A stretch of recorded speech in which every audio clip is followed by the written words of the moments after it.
Hi, Priya. Hi, Priya. Hi, Ellie. Oh, good to see you. Too. Hi, Dawn. Hi, Heather. Hi, Hey, Sammy. Ellie. Oh, I'm so glad y'all were able to join today. Awesome. So we're gonna give just like another minute for people to join, but I would love it if you would type in the chat what one of your biggest wins that you're celebrating from this week. Hi, Jamie. Welcome. Awesome, y'all. And I just mentioned to everyone, while we wait for just give one more minute for people to log on, if you want to type one of your biggest wins from this week with the reset.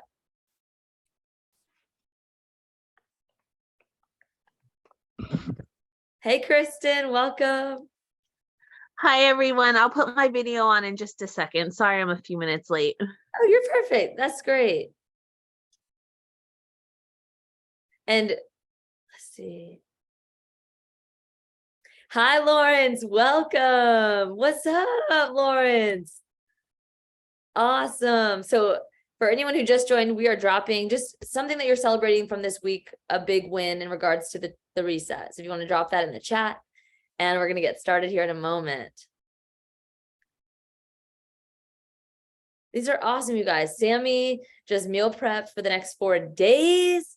Good, Sammy. Priya swapped out so many items when you went to the grocery store on Sunday. That is awesome, Priya. Jamie, I'm more aware of my emotional eating triggers. Jamie, that's huge. Dawn, being on travel with coworkers and still following the reset. Yeah, Dawn. Hey, Hillary, welcome. Awesome, awesome. Hillary, I'm so proud of you for joining and being in the infrared sauna. That is so good. Hey, Marlene, welcome. Hi. Hi, Devin. I think she can hear me. And we're going to start here in about 10 seconds. But while we wait, if you want to drop in the chat one of your biggest wins from this week in regards to the week, in regards to the reset. Hey, Devin. Awesome.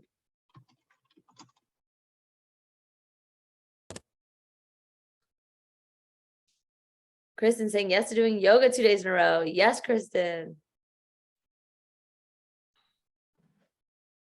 All right. So it is 8:04. We're going to, or 7:04. We are going to begin. And Hillary, not a single binge. It's been 6 months since I've gone 4 days plus. Feels so good. That is so good, Hillary. Thank you. Heck yeah. Awesome. Well, y'all, before we begin, I would love if we could drop in a little bit with some breath. So just allowing everything from the day to kind of melt away and really arrive fully for this call. And I just want to celebrate all of you for how much you've shown up these last couple of days and for showing up for this, showing up for yourselves and the willingness to show up for these calls. So it really means a lot for the group, for you, and for me. So I'm so proud of you for doing that. All right. So we are going to settle in. So if you want to find keep it. You can close your eyes. Your eyes don't go bad, right?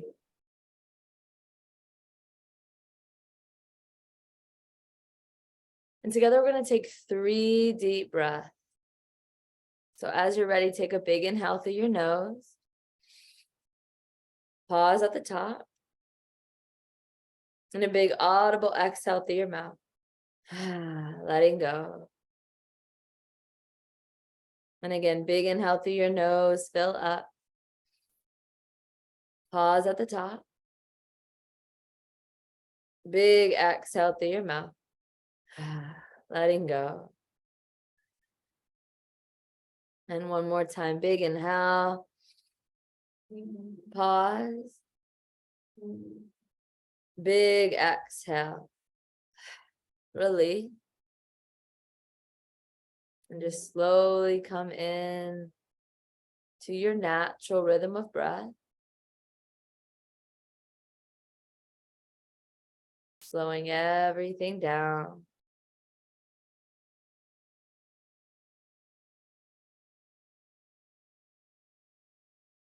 We're gonna practice the 5-5-7 breath. 5-second inhale, 5-second hold, and a 7-second exhale. Throughout these breathing patterns, just notice any resistance that may come up. And just keep coming back to that one next breath. So letting all of your air out. Take a breath in, 2, 3, 4, 5, hold, 2, 3, 4, 5, exhale, 2, 3, 4, 5, 6, 7. Inhale, 2, 3, 4, 5, hold, 2, 3, 4, 5, exhale, 2, 3, 4, 5, 6, 7. Inhale, 2, 3, 4, 5, hold, 2, 3, 4, 5, exhale, 2, 3, 4, 5, 6, 7. Inhale, 2, 3, 4, 5, hold, 2, 3, 4, 5, exhale, 2, 3, 4, 5, 6, 7. You can release the count. Continue to breathe slowly.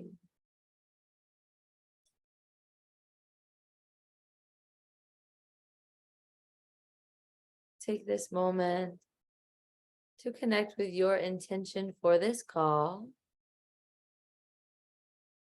How would you like to feel after this session today?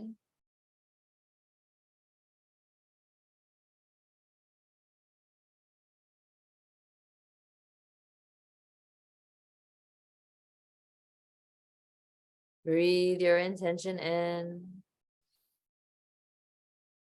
and exhale. Send it out.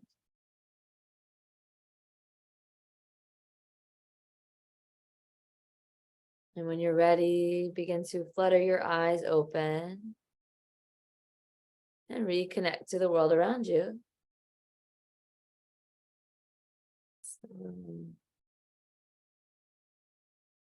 Thank you so much for going through that. And I know we've practiced this in our first session if you were in the prep session, and it's just something, this tool, this 5-5-7 breath is something that can be just such a lifesaver when it comes to regulating our nervous system, regulating our emotions, or regulating a craving when it comes on, because usually a craving for food is out of a desire to settle our nervous system. And so being able to, I can reach for food, but I could also, let me try my breath first. Let me do 3 sets of this and see how I feel. And just creating that space with your breath. So with that, I'd love to begin our session, kind of like what we just did with celebrating our wins. But I'd love it if everyone would be willing to, you don't have to have your video on, but at least to be able to share audibly, giving everyone about 20 seconds. We'll go around 20 seconds and just share your wins from these last 4 days. Okay? Biggest win. We'll say biggest win. And we're just going to do 20 seconds. All right. So Priya, would you begin for us? So my biggest win was I kind of redid my whole kitchen, and I grocery shopped and got all of the items on the list. And I also made like a little binder. I'm a nerd, but I made a binder with all of everything from your 21 day reset, and I put it in there. And so I kind of have everything ready to go, like all the recipes and stuff like that. And yeah, so I've been eating everything on the list this whole week so far. Yes. Awesome, Priya. Heck yeah. Thank you for sharing that. Sure. We'll bounce to Dawn. Are you here? Do you want to share? Biggest wins for the week? Yeah, sorry, I'm driving. So, yeah, so it's just been one of those weeks where I've had to travel. I'm driving back from Huntsville, so I had to drive 6 hours there on Tuesday and spent the last 2 days with coworkers. And it's one of those things where you go to lunch together, you go to dinner together. And it's like a never ending thing. So it's really hard to find time to de-stress and focus. But I did at least do good with eating. I'm struggling with when we go out to lunch, you only have like an hour for lunch. So you got to go somewhere quick. And there were food courts there. So I got me a Subway salad. But got tired of eating Subway salad after a while. So it's like, that's a struggle, but I just pushed through and did it. I brought some snacks with me so that was helpful. So I had snacks that were healthy when I, in between meals and stuff, so I didn't just go to junk food. So it's just a big win for me just to get through that without eating poorly. Yeah, Dawn, thank you so much. And that is difficult to navigate. And I definitely want to talk more about the lunch ideas and the food court and stuff, but thank you so much for sharing. Thank Good you. job. Awesome. We'll bounce to Lawrence. What have your wins been this week so far?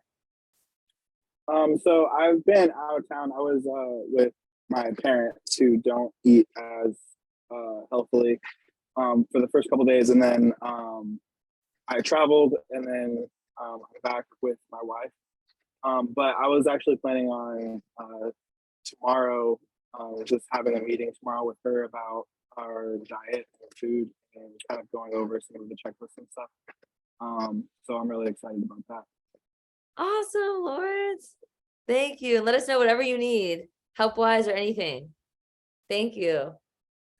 Let's bounce to Sammy. Sammy, what is your big wins from this week? My big win was to meal prep. Oh, sorry, my phone's going out. Can you hear me? Yeah.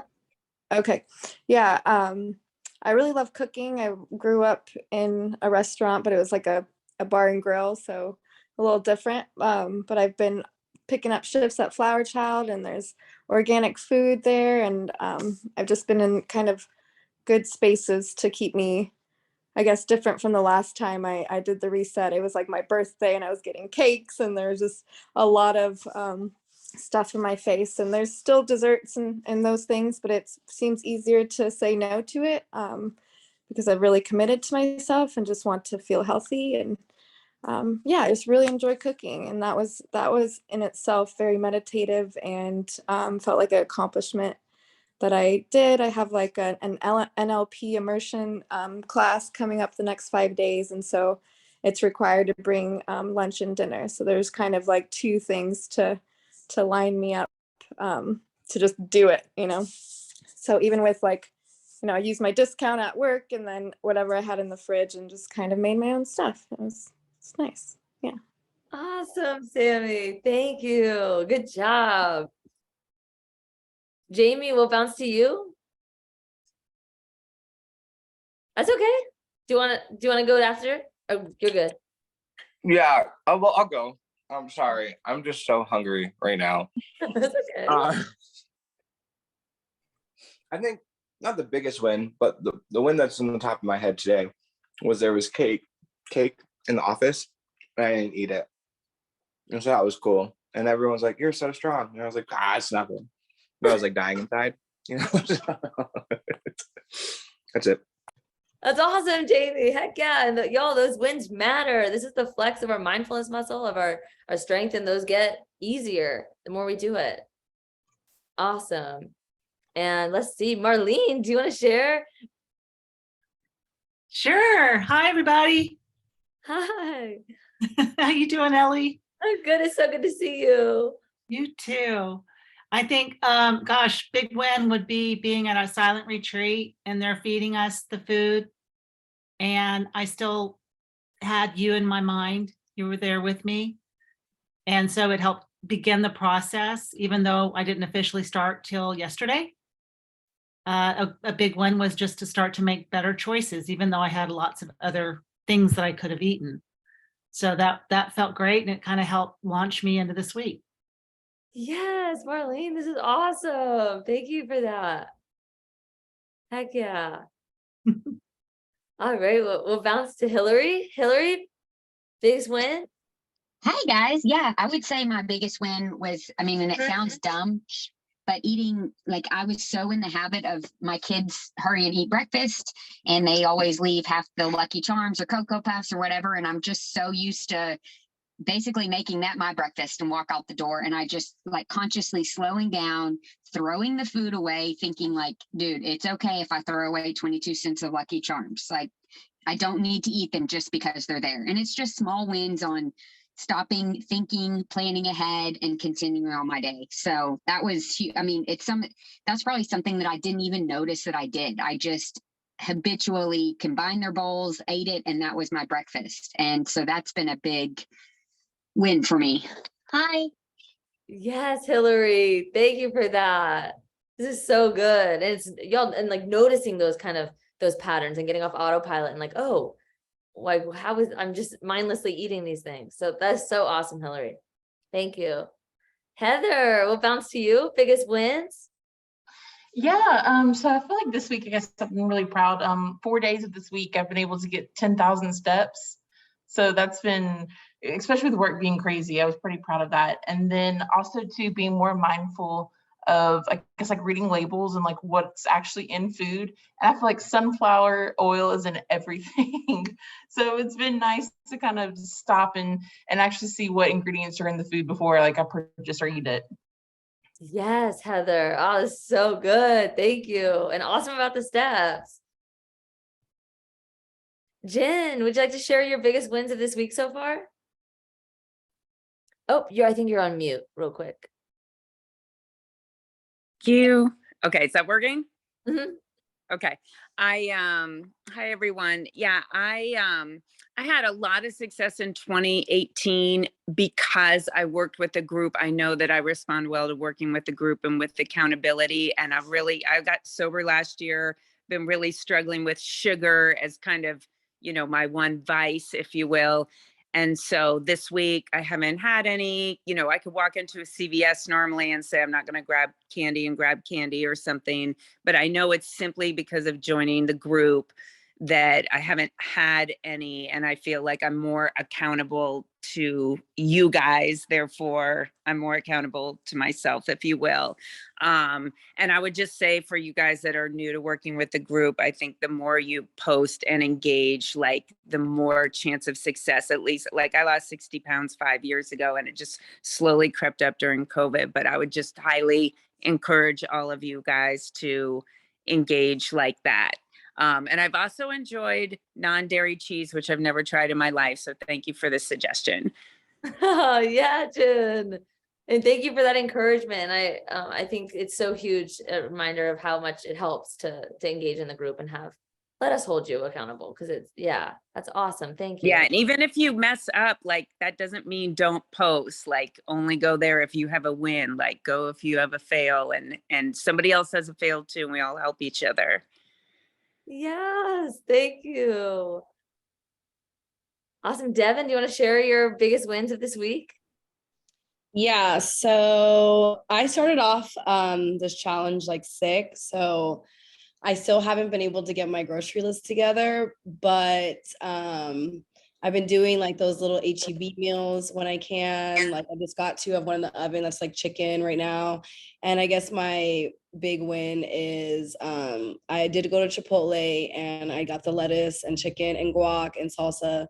And I've never like gone to Chipotle and not gotten cheese or rice or sour cream. And it was actually really good. So yeah, that's my big win for the week. Devin, I think this is huge. And this is so good. I mean, I'm sorry that you were sick, and that is always like, that just can take stuff so out of you, but to be able to still honor it and just make it super simple and like go to Chipotle and like, that's what the whole concept of up leveling our default mode. It's like learning those things that you can just grab, so you don't have to go to, something that isn't going to make you feel good. So I felt good so far. We're not even halfway there or anything. So I'm going to keep it going. Yeah. Good job, Devin. Thank you. And we'll go Kristen, biggest wins. My biggest win this week has just been like doing the 2 yoga sessions with you, Ellie. And then like after that, I've gone for like a big walk with my husband and my dog, which has been really nice.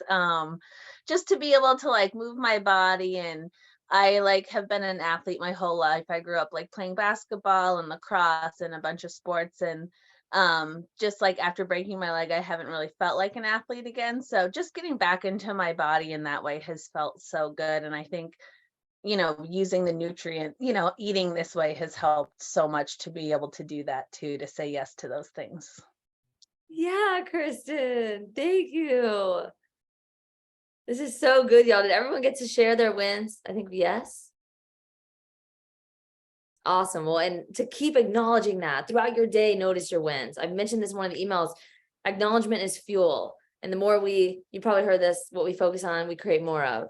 And it's so true. The more you acknowledge yourself, it ignites a fire of motivation versus focusing on like where it wasn't perfect or where it could have been better, it's also good to pay attention to, but wanting to, give a lot of fuel to those wins because they matter. And all right, so this next part, before we dive into the sugar stuff today, is going to be, I want to hear any challenges that came up for you this week. So if you want to type them in the chat, and then we'll draw some to navigate. So anything that was challenging, like y'all mentioned dining out, or like Dawn said, the food court, kids food, temptation at work, Jamie, being hangry, dizziness. Yeah. And while y'all type them, I'm going to speak to that one. So Jamie, actually, if you want to come off your microphone, is it like not eating in time, or are you just constantly feeling hangry? For the hangry? Mm-hmm. Oh, I don't know, but my fuse is short for sure. And well, actually, yeah, I'm not sure what it is, because not much is like in my diet has changed a drastic amount besides the carbs. But like at work, I would always eat very like low carbs, like whether it's be like spaghetti squash, like with the veggie saute, there would just be like maybe a little bit more to it. I'm eating salads at work, and maybe that's not the best idea because I also work 10 hours like in a row. So Yeah. and then I'm like too hungry to eat the apple that I brought because like I don't want an apple, so I just have water.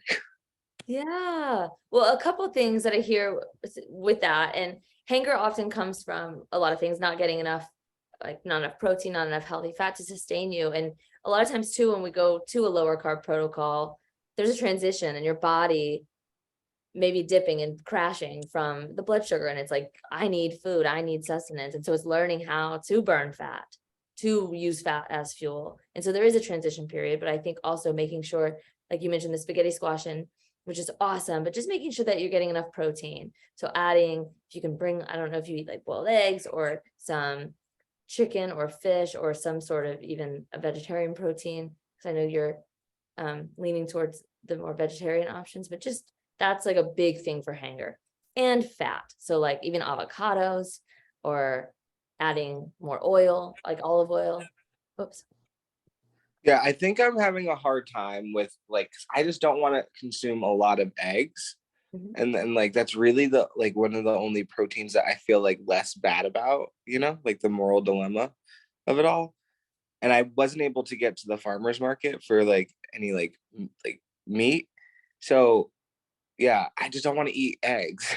And then I don't want to eat tofu, because that just makes me tired. So maybe more snacks. Yeah, maybe some more just like nuts for you. So for anyone listening, so Jamie's more of in the vegetarian camp. And so a little bit modified for him.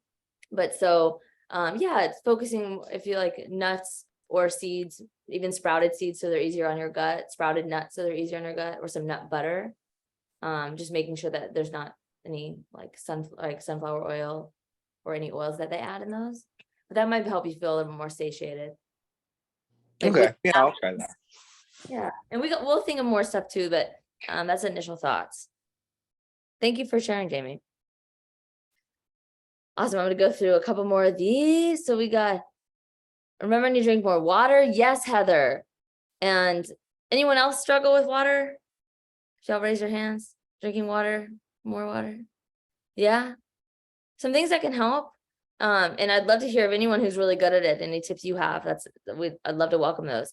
But something that can help is in the beginning, just like pairing water with things. So activities you're already doing to help you remember. So there's a concept called temptation bundling. So basically, before you drink your coffee, before you get to have your coffee, like commit to drinking about 8 to 16 ounces of water, especially because we wake up dehydrated. So committing to that, and then throughout your day, pairing water with things that you're already doing. So maybe it's like you have a meeting every day at 9. So it's like, okay, right during that meeting, you're drinking a bottle of water, or every time you get in your car, you have water. But pairing it with things, or let's see, Jen says, oh yeah, and then finding more, if you're like just not liking water, sometimes water can get boring. So like Jen mentioned, the sparkling water, or honestly, fruit infused water. And they even have this thing at Amazon that you can like really easy fruit infuse your water, and it's delicious. So yeah, I hope that's helpful. Yeah, I like the idea of pairing it, I guess, like, with kind of like an activity or a routine, or kind of do this before you can have that reward or something like that. Because I mean, sitting by me right now, I have a huge Yeti full of water. It's just sometimes I get caught up in the day and forget to drink it. So I like the idea of, kind of pairing it with something, or drinking it before you do something else. Totally. Thank you, Heather. And I see sometime, let's see, Marlene, biggest challenge right now is wanting oat milk for my coffee. It's the only non-dairy option I care for. Okay, well, yeah. And so I'm curious, have you tried any other ones around like the nut pods or coconut cream or anything like that? In the past, I've tried coconut milk and did not like that. Cannot stand almond milk in my coffee at all. I just ordered the butter or better half. Okay. My delivery just came just a few minutes ago, so I haven't tried it. I'll try it in the morning. Okay. It's coconut milk and almond milk. I don't know why that seems like that would be better, since I don't like either one of those. I'm like, well, maybe if you mix them together, it'll do some. So it's a chemical thing for me. I don't know. Like I drink really good coffee, and I'm a snob. And if anybody has any ideas, I'm all in. Yeah, well, thank you, Marlene. And I'm hoping you like that one. And if you don't, the other a couple others that I really like are even just like the full fat coconut cream, because it's just like so much creamier, which I think the butter half is made with that. So I'm hoping that'll taste better for you. Other things, yeah, the brand nut pods, even blending things like MCT oil makes it frothy like a latte, or like even a tiny bit of like, have you ever done like the bulletproof kind of coffee where it's like ghee and I have, and I've kind of forgotten about that. So you're saying like just adding some of the good oil with it instead of the whatever they put in there, the rapeseed oil, right? Like, and I never thought of that. So that's a good tip. So you're saying like if I put the full fat coconut milk, or if I have another kind of milk, try it with the MCT oil. Yeah. And then blend it. I do it in the Vitamix, just blend it for a moment. And then that froths it. Okay. Frost it. It'll be so good. And just mindful of not using too much of the MCT oil in the beginning, because it's also, it can just, I've just done it where I did way too much and then it hurt my stomach. So I just want to warn, just like to put that.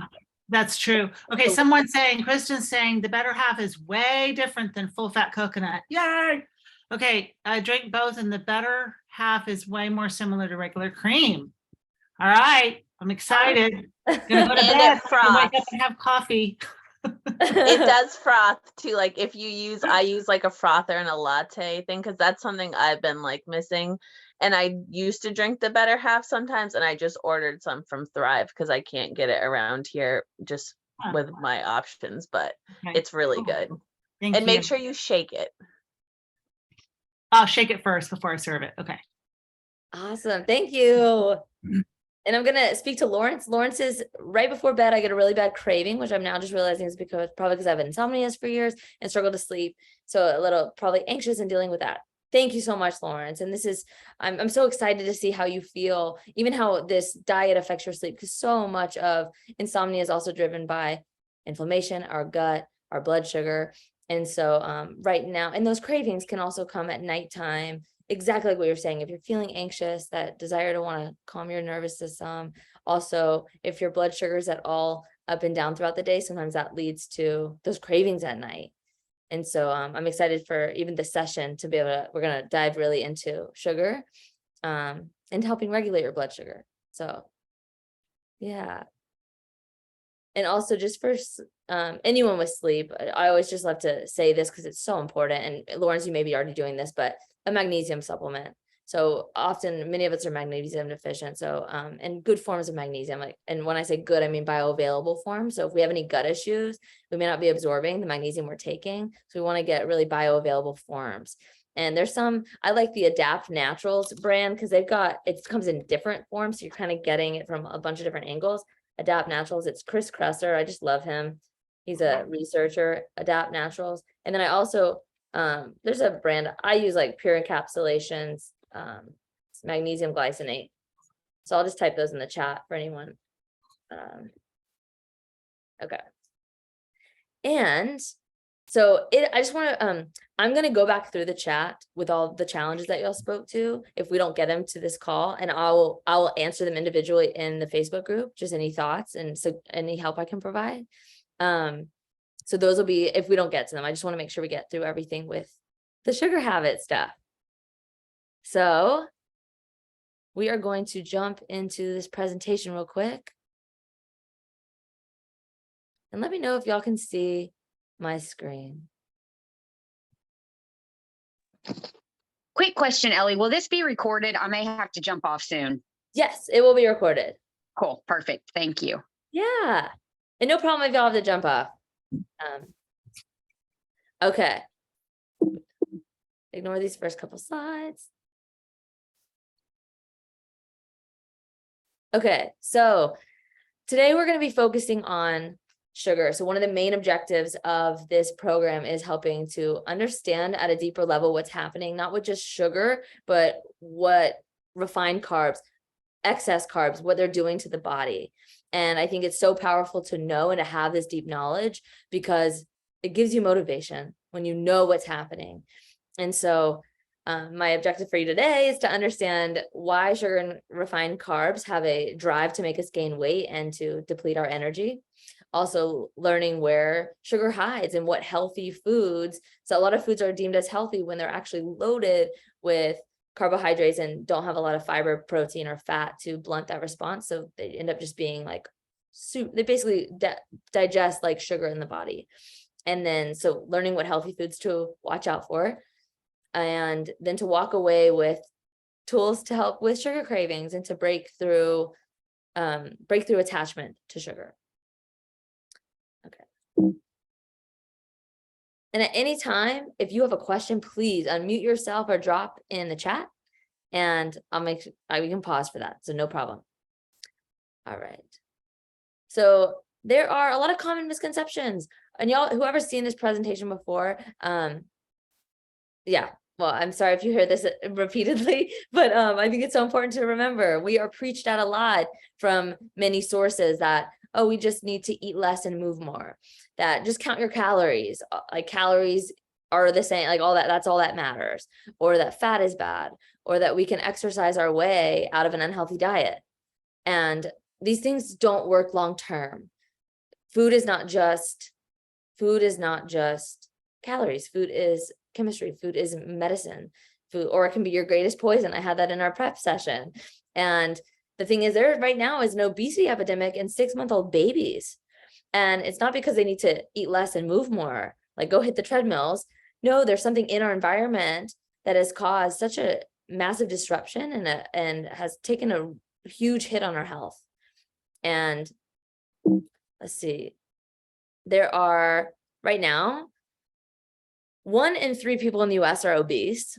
88% of people are considered metabolically unhealthy. So it doesn't mean that they're necessarily obese, but that they, with the 5 parameters they test for metabolic health, 88% of people do not pass that.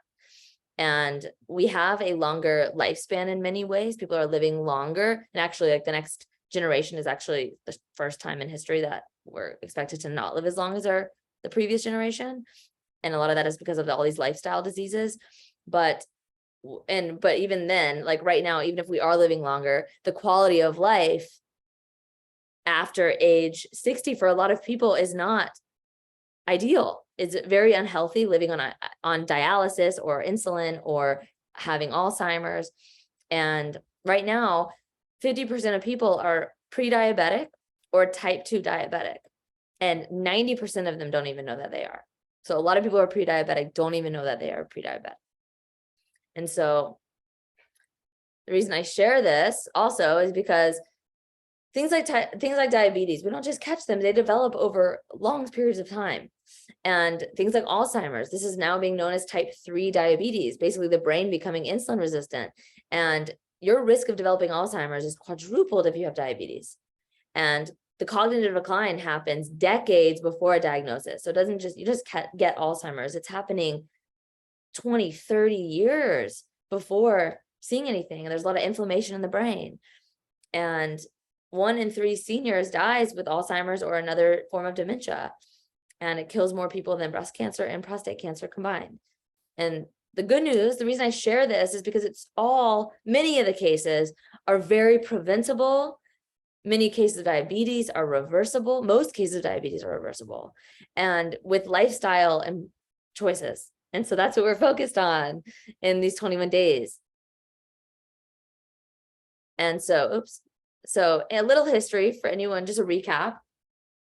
So the things that have entered our environment that have caused this obesity in 6-month-old babies, that have caused this obesity crisis, is one of the big ones is sugar and refined carbs, just a massive onslaught of sugar and refined carbs in the last 50 years, and the addition and massive consumption of processed seed oils, vegetable oil, canola oil, soybean oil, and other seed oils. And I want to talk about specifically with sugar and refined carbs. We'll leave seed oils for our next call, but for sugar and refined carbs, what's happening when we eat them? So again, I keep saying the carbs because a lot of times we think like sugar and candy, but this is also things like the oat milk, like things like cauliflower pizza that you look at the box and the first ingredient is brown rice and it's 60 grams of carbs with no protein and like 1 gram of fiber. When we eat that kind of thing, it can spike our blood sugar up to the top of this roller coaster. And then what happens is that is a toxic state for the body to be in. When we get this huge onslaught of sugar, we may feel high for like 20 minutes, and then our blood sugar crashes and it brings us back down to the bottom of this roller coaster. And that's when we start to feel irritable, start to feel crabby, want maybe brain fogged. And what do we crave at the bottom of a crash? Sugar, more sugar, or we crave caffeine for a pick-me-up. And so then these relentless cravings typically come on and we reach for sugar or more carbs. And then we spike back up to this roller coaster. And then it's this up and down all day long. And there's more to this story. So when we're eating lots of carbohydrates, and I just want to caveat, I don't want to demonize carbs because we need carbs we don't technically need carbs, but they are so healing for a lot of us, for our hormones. But it's eating real food carbs and knowing how to stabilize your blood sugar. What's the important thing? And the standard American diet is filled with refined carbohydrates that are blasting our blood sugar and creating a lot of hormone imbalance. So when we eat a lot of carbs or a lot of sugar, our blood sugar rises, and we have a hormone called insulin to come out and to take the sugar from the blood and deliver it to our cells. Insulin takes that sugar and delivers it to majorly of 1 of 4 places. So we have our liver, our muscles, our brain, and our fat cells. Well, the liver, muscles, and brain are very limited storage. And unless you have like a ton of muscle, you got more storage for the sugar. But everything else is being stored as fat. That sugar, those excess carbs in the bloodstream, excess glucose is all being stored as fat. And so insulin, one of its jobs is our fat storage hormone. And the thing is, when we are in this fat storage mode, we cannot burn fat because that insulin's telling the body like, hey, we got carbs, we got this glucose available, we got to get rid of it. Do not touch our fat stores. So we end up in this fat accumulation, fat going in, not able to burn it. Well, guess what? When you're not able to burn it, you're hungry between meals, or between meals, not able to access your fat stores. So feeling hungry all the time. And then just end up eating and just in this fat cycle of storage. And so when we get insulin down, we're able to burn fat. We're able to use our fat for energy, for fuel. And we're not in this fat storage state, chronically fat storage state. And then more to this. So say that's chronic, say that we're eating these carbs all the time. This is our lifestyle. We're just constantly on this blood sugar roller coaster. Our insulin's chronically high. We have to produce more and more insulin to get our cells to respond, because your cells they get at capacity and they're like, we don't want any more sugar. We cannot handle it. They become carbohydrate intolerant. And so you have to produce more and more insulin to get your cells to open up. And eventually you get to a point where the cells are ignoring insulin. They cannot hear insulin, the amount that you can produce. So you have to start taking insulin shots. This is type 2 diabetes. And so, but if you can think about this, I love the analogy of a suitcase. Dr. Jason Fung gives this analogy, and it's basically like, we're shoving all the sugar in. Our body's like so inflamed, it doesn't want anymore. It's like, I cannot handle any more carbohydrate.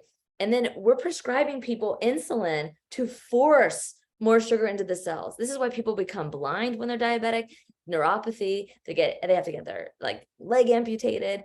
The body's so inflamed. And the answer is not, let's shove more in by giving ourselves insulin just so the blood sugar number can look good. It's stop putting in so much carbs, like reduce the carbs. This is why things like the keto diet and things like super low carb protocols have worked. They've just shown so much promise for people with diabetes or prediabetes, even just for a therapeutic use for a couple of months. Does this make sense? Are y'all with me? And the suitcase analogy is basically like the sugar shoving. If our cell was a suitcase, and sugar and refined carbs is like what we're trying to shove in there, and it gets to a point where it can't hold anymore. Okay. All right. So there a little bit more to the science, and then so I hope y'all are with me. Let me know if there's any questions. And so there's another hormone. This is called leptin. Leptin is our satiety hormone. So when insulin is chronically high, we lose our leptin signal. And so what this means, when we eat a meal, our leptin goes up. It tells our brain, hey brain, our brain sees that leptin and it realizes, oh, I'm full. I've just eaten. I can lower my hunger hormone, so I'm not hungry anymore. And I'm going to rev up our metabolism so we go burn this energy that we just ate. So that's the natural cycle. And then between meals, your leptin levels fall, your brain stops seeing leptin, and it's like, oh, we haven't eaten in a while. Let's rev up your hunger hormones so you go find food. And we're going to slow your metabolism to conserve energy. Because evolutionarily, if we were starving, that we wouldn't want to be going running miles and burning all of our energy. It's like, it's time to conserve and go find food. And then we eat again, our leptin level goes up, we get full, our brain's like, cool, we're full. I'm going to rev up your metabolism. I'm going to lower your hunger hormones. So that's the natural cycle. When our insulin is high, if we're chronically eating a ton of carbohydrates, if we're in this insulin resistant state, insulin's high, leptin, that blocks the leptin signal. Meaning, even if you just ate, your brain can't see it. Your brain's like, go eat. Let me keep your metabolism low. So feeling sluggish, feeling tired, but feeling hungry all the time. It's like you could have just eaten, but still hungry. And I remember feeling this like my whole life. Like I felt I could feel so physically full, but mentally I wanted to just go keep eating. Like we'd go out to eat pasta and I'd be home in the pantry looking for cookies when we got home. Like I just didn't feel satiated. And my boyfriend literally tonight, this happened to him because we were in Cancun at an all-inclusive and he ate sushi and he eats pretty healthy, but he ate sushi with all that rice, and he ate so much and he still wanted to go back for more, but the kitchen closed. Thank goodness. But we came back to my room and he passed out for like 2 hours. And he was like, why did you let me do that? Because we know better. All of that rice it just can shoot your blood sugar up and then you crash. And so this is what's happening is when the hormonal dysfunction. And so a lot of times we can get really down on ourselves and feel like, oh my gosh, I just don't have any self-control. I'm so tired. And people get told like that are obese, that they're fat and they're lazy, or they're gluttonous and they just need to go move more and eat less and move more. But when your body is in this hormonal state, you feel starving. Your brain thinks you're starving and you are tired. So it is so hard to try to find motivation when your hormones are just acting in the opposite direction. It's like going uphill. And so what we can do though, we can get out of this, we can restore our hormonal balance by getting our insulin down. And so recap, sugar puts us on a blood sugar roller coaster, leading to the crashes and cravings. It's kind of like a perfect storm because then we're craving things too, because sugar's so addictive, and I'm gonna get into that too. And then we're in this fat storage mode. So insulin's high, we're just like storing fat, unable to burn it. And then on top of that, feeling tired, not getting satiation signals from these foods. The difference between eating a box of Oreos and eating a steak, like what do you feel more satiated in? I know for me, if I ate a box of Oreos, I could probably eat another box of Oreos because I don't feel that fullness. And so this is what's happening when we're eating these things. And then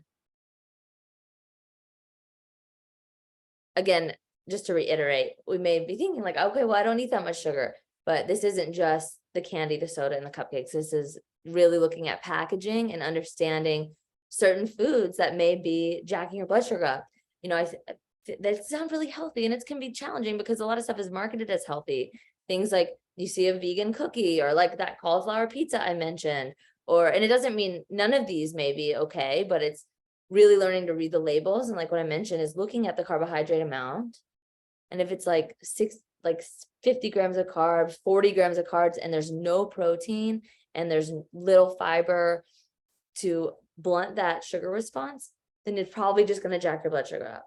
And that's why I also mentioned things like we can help work with our bodies on days that we are going to eat more carbs to, muscle burns, a lot of that. So building muscle will help create more tolerance for a higher carbohydrate meal.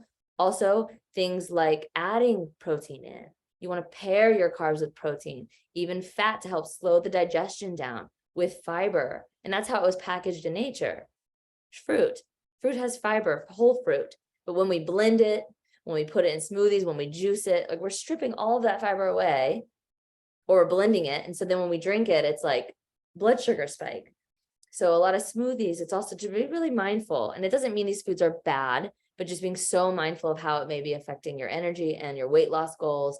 And we all have a different threshold for carbs. If you're a marathon runner, you have a way different threshold than someone who is type 2 diabetic.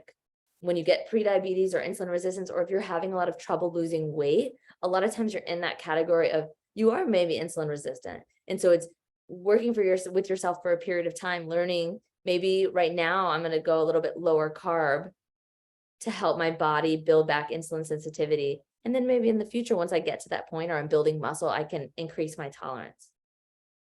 And so it's honoring where you're at in this stage at this time. And something also that can help, things like a blood glucose monitor. So there's a brand called NutriSense, there's a brand called Lumen, and this is so extra, you do not have to do this, but if you're super interested in learning, it's like a little experiment. You can wear this blood glucose monitor. You don't have to have diabetes to do it. It tracks on your phone. And as you eat, you can watch your blood sugar. And it's awesome because it's like direct data. And it's great to know what foods are affecting you because we're all different and the way we digest things is different. So that's just something I want to throw out there. All right. Oops. And I want to do a little meal comparison real quick because I think this is so interesting. So say one day, this is kind of to articulate how much sugar is just hidden in like these healthy foods. So you have a donut, you have an 8-ounce glass of Coke. For a snack, you have a Snickers bar. You go to McDonald's for lunch, you have another 8-ounce cup of Coke. At dinner, you don't even eat dinner. You just eat 2 Chips Ahoy cookies and a bowl of ice cream. Okay, that is, oops. Sorry, y'all.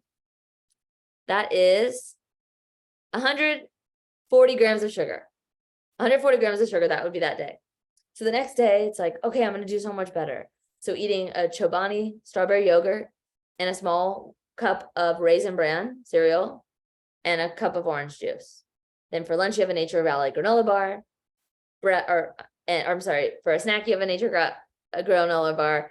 For lunch, you have a salad with 1 tablespoon of raspberry vinaigrette dressing. You have this little coffee mate in your coffee. And then for dinner, whole wheat pasta with red sauce and this lemon iced tea. That's 144 grams of sugar. And it's so sneaky. And the thing is, that's why it's just so important to check your labels, and even for a little while, track.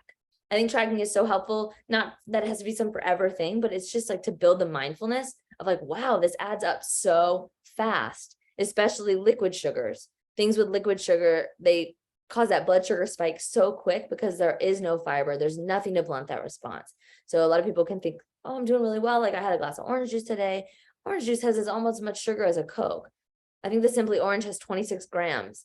And for the American Heart Association, recommends per day 24 grams of sugar for a woman a day, 36 grams a day for a man. So even having 1 glass of orange juice, you're already at your limit for a woman.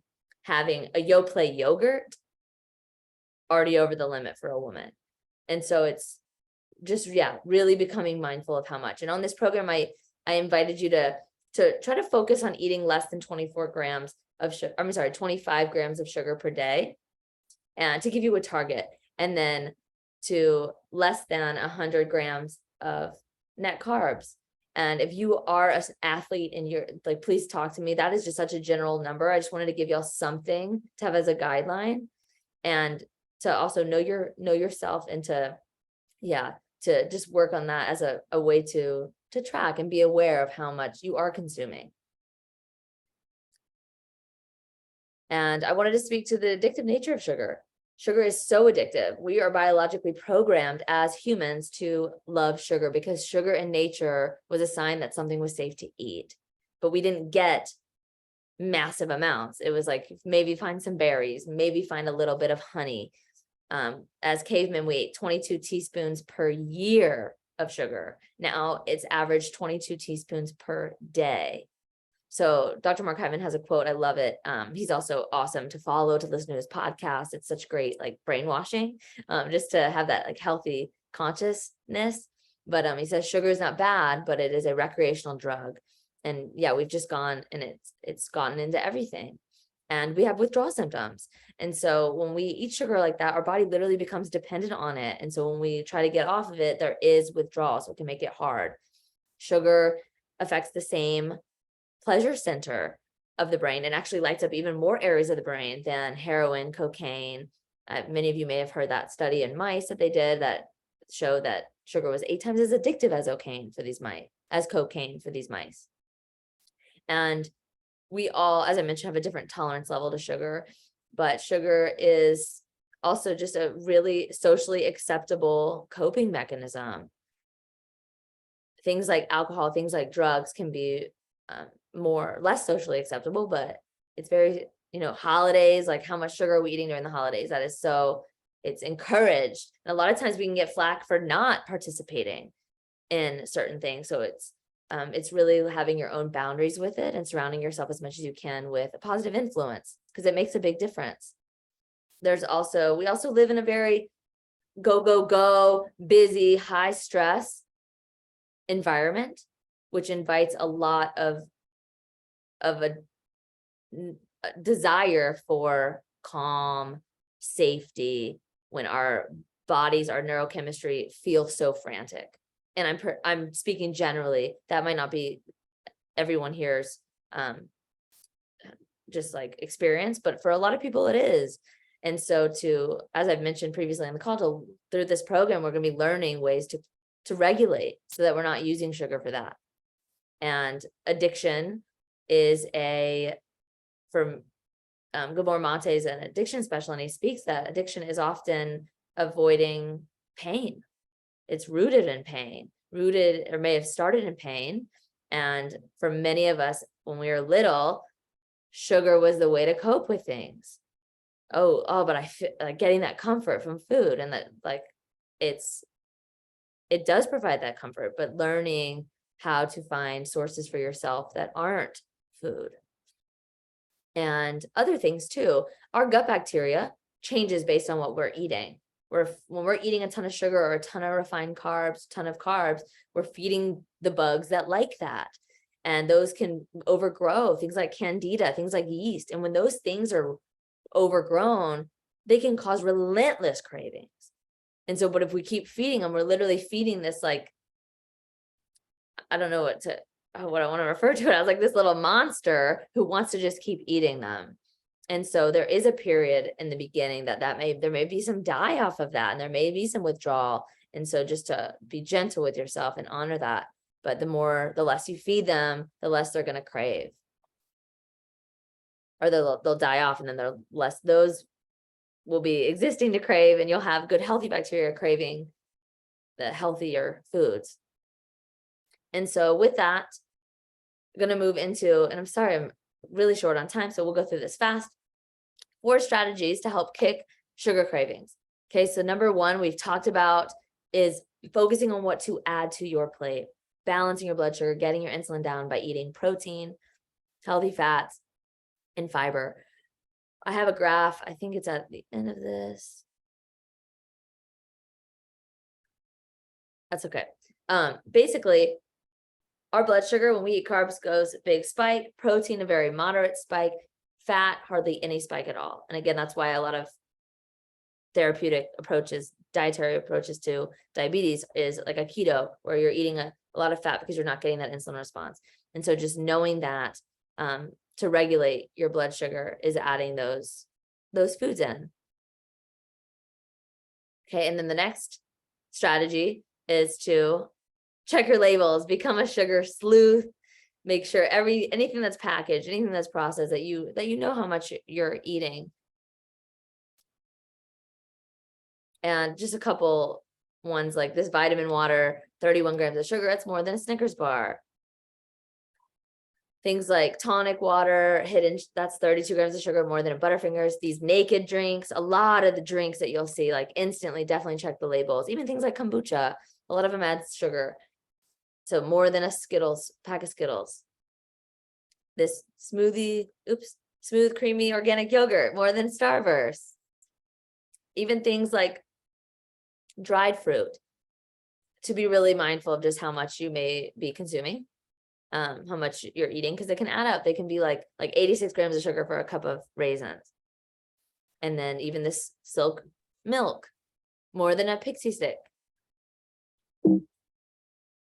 All right. And then as I mentioned previously, like things that may sound super healthy, like this cauliflower linguine, you want to check the labels. I put I don't know if y'all can see the ingredients on here, but the first ingredient is like rice flour and then a little bit of cauliflower, but really it's so loaded. It's 45 grams of sugar and carbs per serving. And that's only 3 ounces. That's not very much. And so if you end up eating the whole package, that's 135 grams of carbs. And it's just such an onslaught to your system. And so maybe as a side dish, maybe as like maybe like half a serving, and then pairing that with like a chicken breast or something that's going to be super hearty that will help slow that absorption.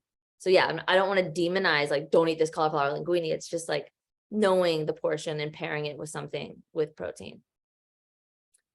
And then also the simple swaps. So a lot of times in the beginning, it can be hard to give up a lot of our favorite things or sugar, because it is so addictive and it can feel so like a safety blanket.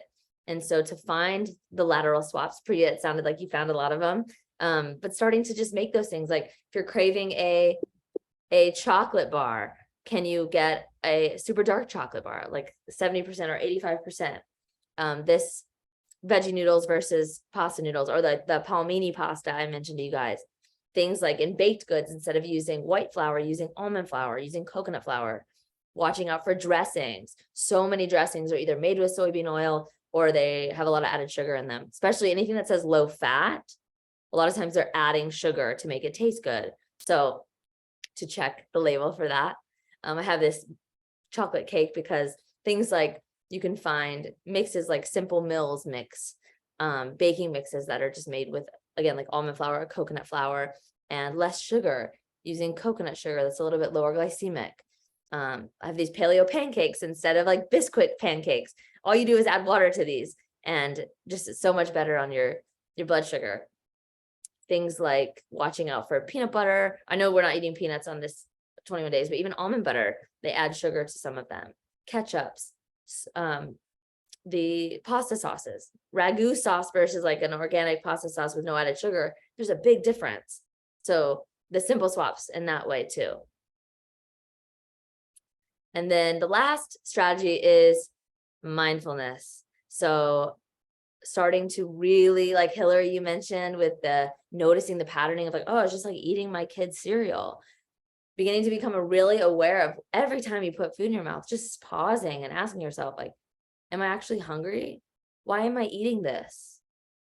And not in a judgmental way, in a like truly curious way, like, wow, isn't it interesting? I just reached for this. What am I feeling? Am I feeling stressed, lonely, tired, bored? And then coming back to those non-edible forms of nourishment.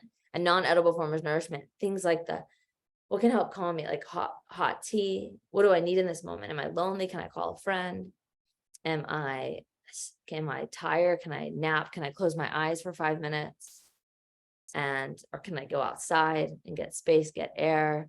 Like, what do I actually need? What is the need that sugar has been serving, or these foods that aren't serving me, but maybe are serving a purpose? And I want to speak to it before we close too, because it's going to start trickling into the teachings throughout these 21 days, is a concept called internal family systems. It's parts work. And what this means is we all have these different parts of ourselves that desire different things. And what happens is we all have like a higher self, capital S self. This is I like to think of it like for myself as like the loving mother, the one who's compassionate, loving, curious, calm, confident. She is always here. You all have a higher self. And then we have all these parts that formed a lot of times at a really young age. We've got 2 categories, actually 3 categories of parts. We've got exiled parts. These were parts that felt extreme shame, abandonment, heavy emotions, embarrassment. And at a young age, it could have been something that you see on paper and it's like, this wasn't a big deal. But as a little kid, maybe it just like, it was trauma. It traumatized you in that way. Anyways, these exiled feelings our psyche never wanted to feel again. It's like, I do not want to feel that again. That was so painful. So we start creating these protector parts. Protector parts can be managers, which are things like perfectionists. Oh, let me control everything, or like a hyper controller, so that I never feel that shame again, so that I never feel that embarrassment again, or I never feel abandoned. So we create these parts. We also have, those are manager parts. We also have things called firefighters. These are the addictions. These are when we start to feel shame, when we start to feel stressed, when we start to feel something we don't want to feel, the firefighter takes over. And that can be a binge to numb, or another addiction, or a dissociation, other things like this. So the reason I speak to this is because one of the biggest things we can practice is self-compassion for these parts, for the binge part. It's so easy to like, I hate this behavior. I want it to go away. This part may have come on when you were 3 years old to protect you. It didn't want you to feel this pain. So it's when we can do practices, things like mindfulness, things like meditation, breath work, that we can connect back to the higher self, the mother or the father, to these parts. When we have a craving, when we have a binge, or that we can come back into compassion for that part, love that, to heal it. But often that binge part comes online. Say you have a binge, and then it's often followed by the critic. Oh my gosh, I can't believe you did that. Shame, guilt, like that's the protector part. That may be a perfectionist part that is also trying to do just damage control, because she doesn't want you, or he doesn't want you to lose love. So it's like, wow, we've got all these parts in our system that are coming online, and the practice is returning to the self. So that, I hope that makes sense. And this is just an introduction to that, but it can be really, really helpful to just develop a lot of self-compassion and slowing down and finding your breath. So with that, I would love to set up y'all for success for this weekend, because I realize it's after our time. But does anyone, real quick, I want to pause and just open the floor. Does anyone have any takeaways from anything I just shared? That was a lot. Yeah, I liked it, and it kind of gave me a new direction, because I realized that the reason why I joined this challenge, it's like my diet, like I had like times of like weakness, I guess, like where I would eat bad, but I typically ate pretty good. But I don't think I ever became in right relationship with like eating for my blood sugar, and like that's, I think for me, for this reset, this kind of gave me like a new focus. And so like I can eat clean, like that's no problem, but like can I eat sustainably while not thinking about my gut but thinking about like my blood, which is like weird, but that's just where I'm at. Yeah, Jamie, thank you. I think this is going to be huge. That's awesome. Anyone else have any takeaways? It's not more of a takeaway, but it's more of a concern. Like 25 grams, I feel like that's so little of sugar. Like, I mean, I love my sugar and I'm trying to do better. Obviously, it's why I started this, but I'm like, I feel like if I have like a smoothie, that's it, right? Kind of. And you can still have like, and when I say, and that's sugar, so not carbs. So even things like to eat your carbs from, even like real food carbs with vegetables, whole fruit, sweet potatoes, and Devin, honestly, and it doesn't have to, I want you to honor your body and how you feel. And if you want, just even becoming mindful of how much you're eating and then working towards a lower amount. Okay. Yeah. So I'm like, I had an acai bowl for breakfast, and I'm like, there it goes, all of it. What's it called? But yesterday, so my question in the chat was like, sweet potatoes, am I getting tired? Or maybe this is the wrong combination. Yesterday for breakfast, I had half a sweet potato, two scrambled eggs, and 3 of those apple, whatever those non-hormone sausages. I like literally 10 minutes after, I was so tired. But like, is that because when I talked to my mom, she was like, well, because she usually eats stuff like that, like after she works out, but I was just like waking up and I just got really tired. And then I looked up, do sweet potatoes make you tired? And it says that they do. So I'm like, that's something that I should avoid in the morning, or just do it like after having some movement. It might be something to play with, Devin, and it might be also just the amount of food at that time. It might have just been a lot on your digestive system, which our digestion is one of the most energy taxing things in our body. So if eating even just if the amount of food, it could have just been something, just a lot to digest at that time. And the fact that you've been sick, it might have just been a lot of energy expended, because a half sweet potato, but also it may be for you. It may be, make you feel tired. So it might just be something to experiment with. Was it the sweet potato? Was it the amount of food and the combination of you having been sick and your gut was just a little like stressed out? Yeah. Thank you. Yeah, this is all good awareness.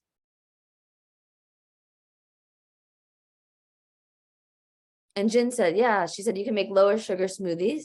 Just be mindful. Yeah, so things like using lower glycemic, lower sugar, things like blueberries, strawberries, those are a lot lower than like 2 bananas, or like using like half a banana versus a full banana, things like that. Awesome. Any other takeaways?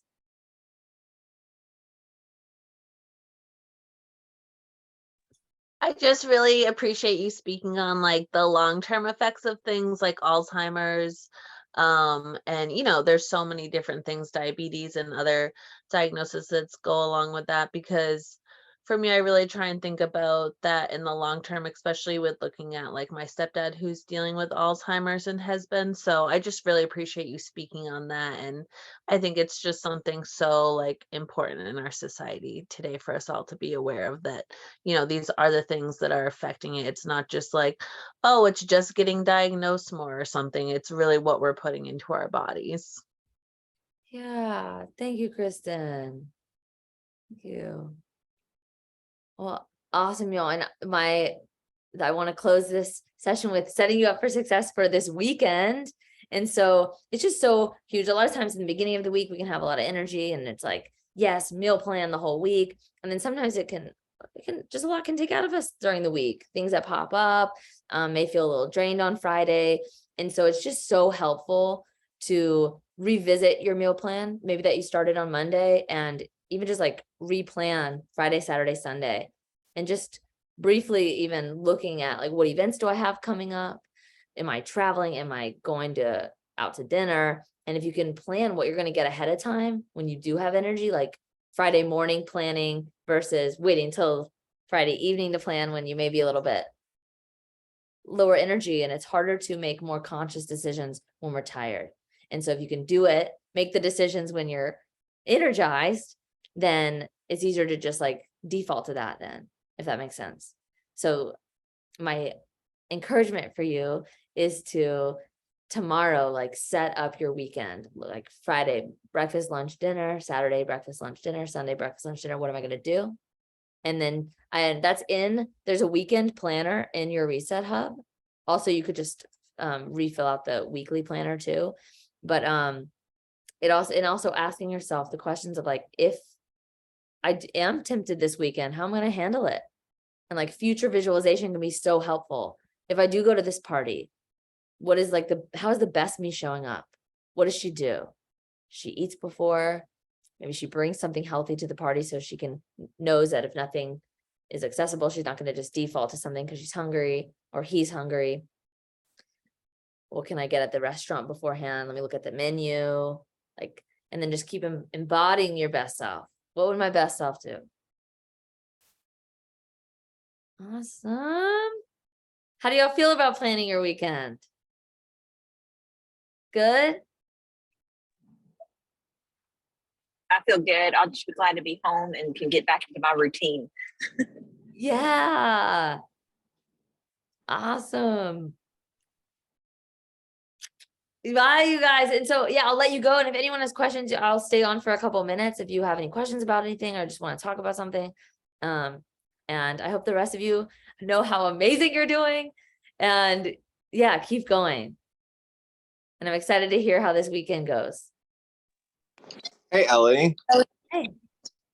Can we I don't know. I feel like I need help with organizing and planning my diet to support the blood sugar control, but while staying true to not eating, I don't want to be keto. Yeah.